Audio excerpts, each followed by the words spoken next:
C'est l'heure de l'Instant Jardin avec Villa Verde les Sables d'Olonne, votre jardin d'idées ouvert 7 jours sur 7.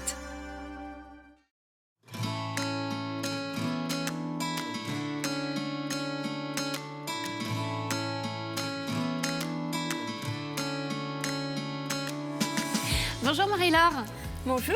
Alors aujourd'hui, on va découvrir les engrais verts. Moi, j'ai un potager. Par contre, je ne sais pas du tout comment faire pour fertiliser ma terre. Qu'est-ce que tu me conseilles? Alors, il y a 4 solutions pour fertiliser sa terre. L'engrais vert, donc c'est des petites graines qu'on sème. Qu'on voit ici. Vous avez l'engrais fumure, c'est-à-dire du fumier des animaux. L'engrais organique, compost. D'accord. Ici, présent sous forme de granulés. Et puis, l'engrais traditionnel, chimique. D'accord. Par quoi on commence? Comment ça se passe? Alors, si vous voulez démarrer pour la première fois ce qu'on appelle un engrais vert, on commence toujours son engrais vert par planter de la moutarde. Pour la simple raison, c'est le plus facile. D'accord. Ça on marche risque à pas chaque de fois. le rater. Bon, ça on c'est le pour moi. jette, on sème, on arrose parce qu'il n'y a pas d'eau. Et puis ça pousse. Ok. Après, il y a un cycle à respecter dans les engrais verts. 3 possibilités.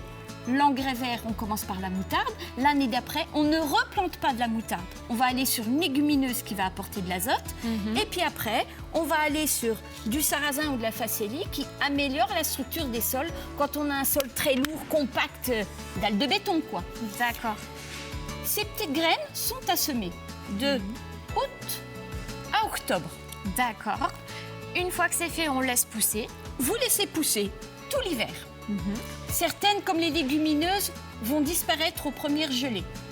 C'est pas grave, elles ont fait leur effet, elles ont apporté ce qu'elles avaient à apporter dans le sol. Les autres, vous avez le choix. Ou le printemps est précoce et vous les laissez fleurir. Et c'est les petits insectes pollinisateurs qui viendront dans votre jardin très précocement. Ou vous les fauchez avant la floraison parce que c'est là qu'elles sont remplies le plus de nutriments pour nourrir vos futurs légumes. D'accord. Vous les fauchez et vous les enfouissez légèrement. D'accord. Est-ce que les engrais verts, ça suffit? Non, on ne peut pas toujours faire qu'un engrais vert. Alors, tous les ans, on fait un engrais vert, quand même. Pour la simple raison, c'est qu'il ne faut pas laisser le sol nu, sans rien dessus. Parce que si vous le laissez nu, ça se lessive. Vous avez tous les nutriments, la nourriture pour les plantes qui disparaissent. Vous avez les mauvaises herbes qui poussent. Donc, vous mettez un engrais vert, mais par contre, on conseille au moins une année sur 2, de compléter avec un fumier. Du fumier. Et celui-ci, je le présente parce qu'il a une particularité. C'est un fumier avec des micro-organismes dedans. Le micro-organisme, c'est des petites bêtes qu'on ne voit pas à l'œil nu, mais qui vont donner la béquille aux plantes. D'accord. Donc ça, c'est plutôt quelle période? Ça, on va le poser en décembre-janvier, quand l'engrais vert aura déjà bien poussé, un petit peu poussé. Puis on le met par-dessus. Ouais, on alterne.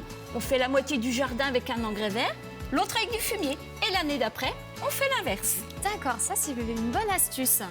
Eh bien, très bien. Donc, on va commencer par la graine de moutarde. L'année suivante, on change. On change d'une année sur l'autre. Parfait. Merci beaucoup, Marie-Laure, pour toutes ces indications et ces astuces.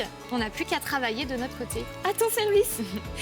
Merci à vous de nous avoir suivis. On se retrouve prochainement dans une nouvelle émission de l'Instant Jardin.